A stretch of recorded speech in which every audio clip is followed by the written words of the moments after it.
Assalamualaikum warahmatullahi wabarakatuh. Salam sejahtera untuk kita semua. Salam Swastiastu, Namo Buddhaya, salam kebajikan.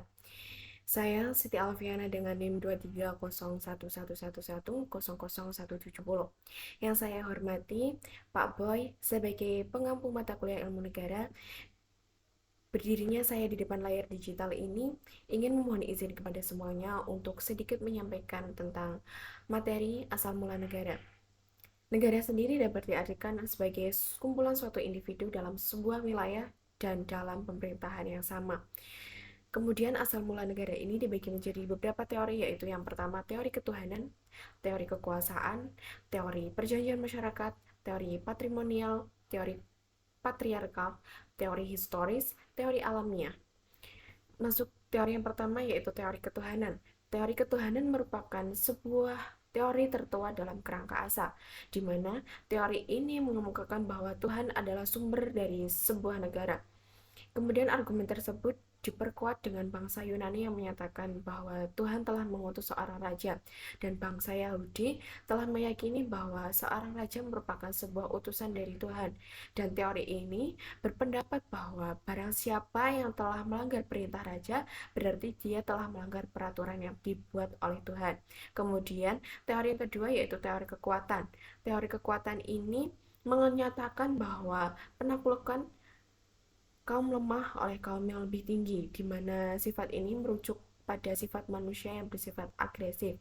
Sifat agresif adalah sifat meronta-ronta seorang manusia untuk memiliki kekuasaan dan menjajah kaum yang lebih lemah.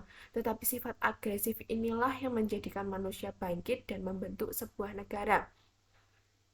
Dan teori kekuasaan ini berpendapat bahwa kekuatan adalah sebuah dasar dari negara. Kemudian, teori perjanjian masyarakat. Teori perjanjian masyarakat ini menyatakan bahwa masyarakat telah mengikat dirinya dalam perjanjian-perjanjian yang telah mereka perbuat.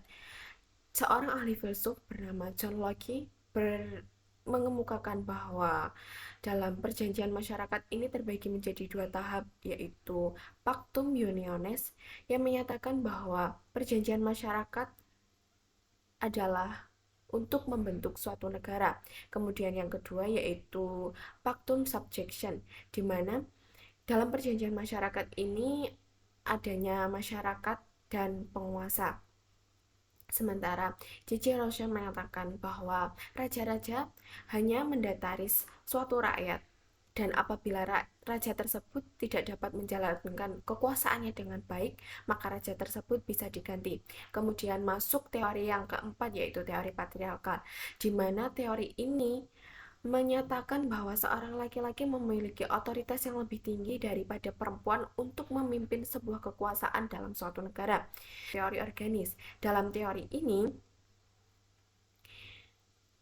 negara dianalogikan sebagai makhluk hidup, di mana memiliki kepala, badan, kaki, otak, dan suatu organ yang lainnya, dan mengibaratkan kepala, otak, kepala, badan, kaki sebagai suatu lembaga dan struktur dalam negara tersebut, dan otak sebagai pemerintah yang menjalankan suatu kekuasaan dalam. Kemudian masuk kepada teori yang ke-6 yaitu teori patrimonial, di mana teori ini berpendapat bahwa suatu negara dibentuk oleh seorang raja yang memiliki hak milik atas kekuasaan daerah tersebut.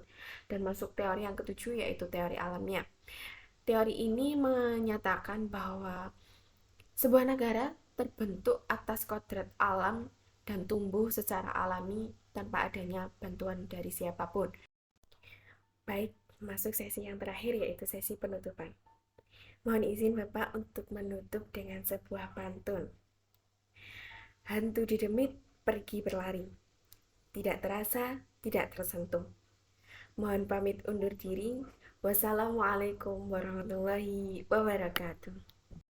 Audio Jungle.